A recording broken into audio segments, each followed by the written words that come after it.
ভিডিঅ'টোত ক্লিক কৰাৰ বাবে thank you so' much guys. আজিৰ এই ভিডিঅ'টোত মই জনাম আছাম ষ্টেট ট্ৰেন্সপৰ্ট কোঅপাৰেশ্যন সমুকৈ ক'লে ASTCত খালী হোৱা বিভিন্ন পোষ্টৰ বিষয়ে। চ' আপুনি যদি এই পোষ্টৰ বিষয়ে জানিব বিচাৰে ভিডিঅ'টো একেবাৰে শেষলৈকে চাই থাকিব। ইয়াত খালী হোৱা প্ৰথম পোষ্টটো হৈছে ইণ্টাৰনেল অডিটৰ আৰু ইয়াৰ বাবে নাম্বাৰ অফ পোষ্ট হৈছে 11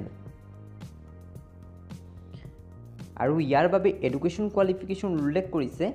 এডুকেশ্যন কোৱালিফিকেশ্যন লাগিব আপোনাৰ graduate in commerce with accountancy নাইবা finance as a major subject, মানে আপোনাৰ গ্ৰেজুৱেট কৰা হ'ব লাগিব কমাৰ্চত আৰু একাউণ্টেঞ্চি নাইবা finance as a major subject থাকিব লাগিব। তাৰপাছত আদাৰ কোৱালিফিকেশ্যন উল্লেখ কৰিছে diploma in computer application minimum 6 months course, মানে 6 মাহৰ কোৰ্চ কৰা কম্পিউটাৰৰ চাৰ্টিফিকেট থাকিব লাগিব।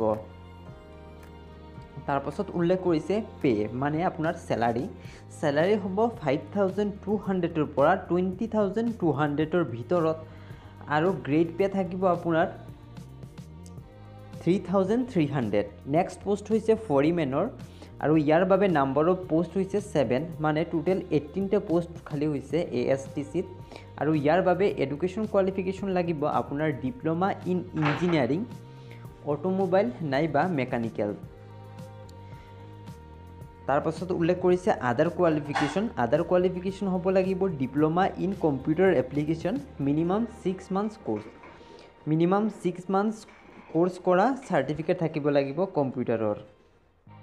তাৰপাছত পে স্কিল উল্লেখ কৰিছে বা চেলাৰী উল্লেখ কৰিছে 5,200ৰ পৰা 20,200ৰ ভিতৰত আৰু গ্ৰেড পে থাকিব 3,300, মানে এই দুটা পোষ্টৰ বাবেই ছেইম চেলাৰী থাকিব। আৰু এই পোষ্টবোৰত এপ্লাই কৰিবৰ কাৰণে আপোনাৰ এজ লিমিট উল্লেখ কৰিছে 21ৰ পৰা 43 ইয়াৰ্ছৰ ভিতৰত হ'ব লাগিব। চিলেকশ্যন প্ৰচেছ হৈছে ৰিটেন টেষ্ট আৰু ইণ্টাৰভিউ। তাৰপাছত উল্লেখ কৰিছে এপ্লিকেশ্যন ফি। এই পোষ্টত এপ্লাই কৰিবৰ কাৰণে আপোনাৰ এপ্লিকেশ্যন ফি দিব লাগিব 500 ৰুপিজ। আৰু হাউ টু এপ্লাই, কেনেকৈ এপ্লাই কৰিব, এই পোষ্টত এপ্লাই কৰিবৰ কাৰণে আপুনি অনলাইন এপ্লাই কৰিব লাগিব। অনলাইন এপ্লাই কৰাৰ অফিচিয়েল ৱেবছাইট মই ডিছক্ৰিপশ্যনত দি দিম আৰু লগতে দি দিম এডভাৰটাইজমেণ্টটো। আপুনি এডভাৰটাইজমেণ্টখন ভালদৰে পঢ়ি ল'ব, তাৰপাছত এপ্লাই কৰিব। আৰু এই পোষ্টত এপ্লাই কৰাৰ লাষ্ট ডেট উল্লেখ কৰিছে ফেব্ৰুৱাৰীৰ 10 তাৰিখ। আপুনি ফেব্ৰুৱাৰী 10 তাৰিখলৈকে আপুনি এই পোষ্টত এপ্লাই কৰিব পাৰিব। আজিৰ ভিডিঅ'টো ইমানেই। ভিডিঅ'টো ভাল লাগিলে এটা লাইক কৰিব, কমেণ্ট কৰিব আৰু মোৰ চেনেলটো যদি এতিয়ালৈকে ছাবস্ক্ৰাইব কৰা নাই তেনেহ'লে ছাবস্ক্ৰাইব কৰিব। Thank you so' much.